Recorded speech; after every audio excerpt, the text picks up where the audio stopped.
Let's talk Dragon Prince Season 2 spoilers.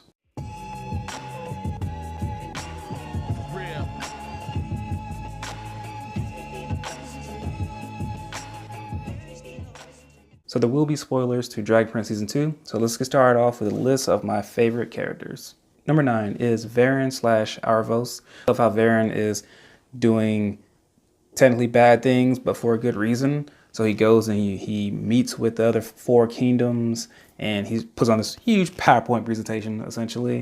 And he's pretty much getting nowhere at all. So he has to put trust in a dark elf that he doesn't know anything about, and that person is Erebos.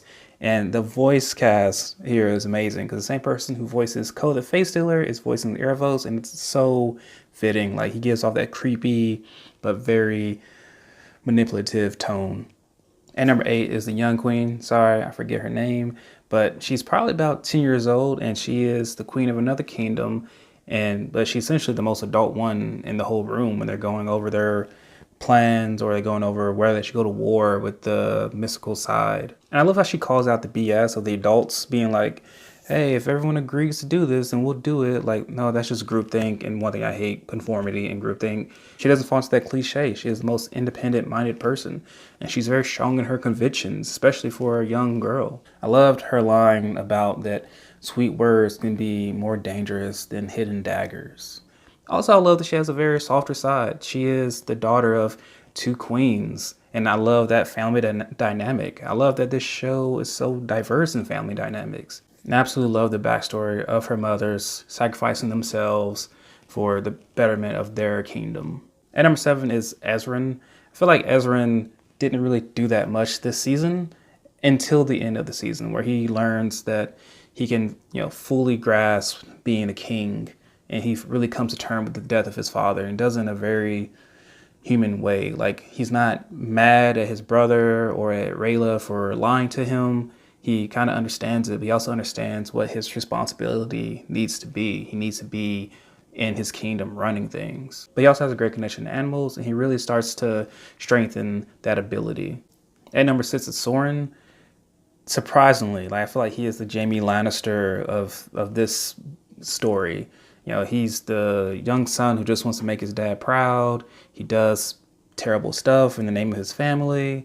And in this case, he's trying to kill these 2 princes, even though they are technically friends. And when he gets paralyzed, that moment is done so well. He's just crying out to his sister, and he handles being paralyzed fairly decently. And one of my favorite moments of his is that, he says, you know what, I've thought about it a lot, and it's fine that I'm paralyzed because now I can't do anything bad. Like, that says so much about the character, that he'd rather be paralyzed than be put in these terrible situations.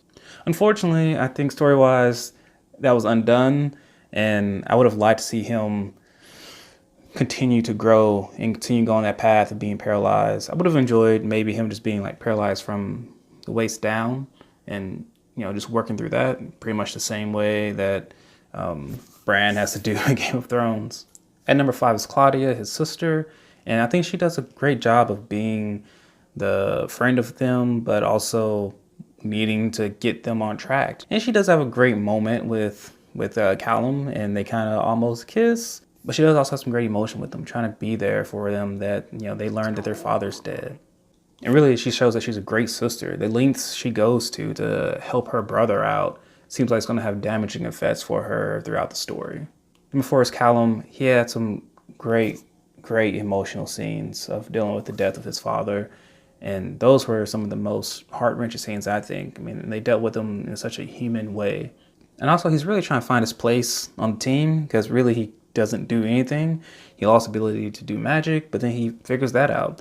And upon the first time I'm watching this, where he figured out how to connect to the sky, I thought, man, that's very, convenient.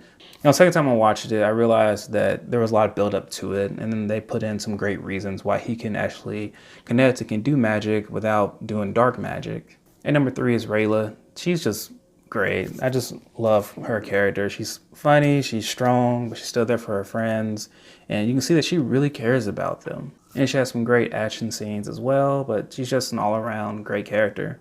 Number 2 is King Harrow. His backstory is so amazingly well done. I mean, he tells it in such a human manner, like war may not be the right answer, that he has huge regrets in life. I also love King Harold's line and dialogue about equality and how a fair system should be fair no matter the circumstance of birth, no matter what family you're born into, their practices, their culture, no matter your skin color, no matter where you're born, you're rich or you're poor. There's just great, great material there. Number one. His wife, the queen, like, gosh, I never thought you could be introduced to a character and you get so wrapped into them. And what they do in pretty much 2 episodes just informs you so much about her. She is strong, she is funny, she's hilarious, really. She is, you know, always thoughtful. When they have the conversation about going to go kill a giant, like, and her rebuttal to him is, well, is he sentient? Does he feel pain? Does he have family? Is he the last of his kind? Like, she is so empathetic towards not only people, but towards everyone. And the queen was funny too. Like when the King Harold said about attacking the Titan, if we find the right spot, we can get the job done. And her sister Maya were like signing to each other. I just have apparently my head in the gutter anyway. I think she was like some sexual innuendo joke there about, hey, find the right spot. Like Maya's like, I bet he finds your right spot. You know, that might not be appropriate. I apologize. I absolutely love the scene about her and the king in bed, and he's talking about having a dream about Lady Justice, and then he's like, she was robed, and she's like, oh, this is a boring story. Like, there's just so much character that goes into her that I absolutely love. And she is a BA warrior. Like, she's beats the king in practice. She is the one who takes down the big giant, and she is the one that ultimately sacrifices herself for everyone. And I think the statue of her is so appropriate, of reaching a hand out, because that's the type of queen she was. Let's get to my top moments. Number 5 is Callum connected to the sky. I think just the fact that he has to deal with the ramifications of dealing in dark magic, and also Rayla being there for him, admitting that she loves him, or admitting that she has some type of feelings for him, I think was a really good character moments there. Number 4 is the dragon attacking the village. The action in this scene was done really well. The dragon is very Game of Thrones-esque. Like, I think it really goes to show that you don't need millions of dollars in a budget to give me the feel of a dragon attacking a village. Number 3 is Soren being paralyzed by that same dragon.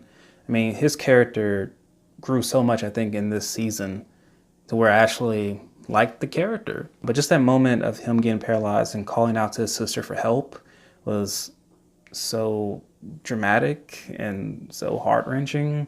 I was like, dang it, I care about this character. I shouldn't, but I do. Number 2 is Callum reading the note from his father under the ship. And I love the great writing behind this. He says before reading the letters, like, I don't want to read the letter yet. Like, if I read the letter, then his life is essentially over. I've read the last thing he's ever going to say to me. And when he gets teary-eyed, just dealing with the death of his father, as an audience member, I get teary-eyed also. At the number 1, my absolute favorite moment of the series is the 3 queens, the 3 mothers, the 3 legends. And they really are legends. And I just love the diversity in this show. I mean, those 3 queens are some of the most BA warriors, but they're also some of the greatest mothers. And I have 2 fairly big predictions for next season. First off, we know that Ezran can talk to animals, and it's pretty clear, at least from last season, that King Harold is not fully dead, that his mind was swapped and body was swapped with that parrot bird, and that bird got loose in this season. So I'm guessing Ezran is going to find that bird and he's going to reconnect with his father. And that cube is really important. And I didn't notice this the first time, but when King Harold mentions the cube to Callum in his note, he says the cube belonged to Erebos, a elf who could master all 6 of the relics. And Erebos is one we see talking to Viren. So he's really probably going to be the big bad of the show. I feel like Callum has eventually become the Avatar, in a sense, to master also all 6 of these elemental relics. That guess is probably far out there. But the cube is heavily involved. He has to at least unlock the secrets of that cube. Let me know your thoughts on this season. What was your favorite moments? What characters did you love the most? It was a fantastic season. I'm looking forward to the next one. All right, so sincerely, thank you for watching. I'm out.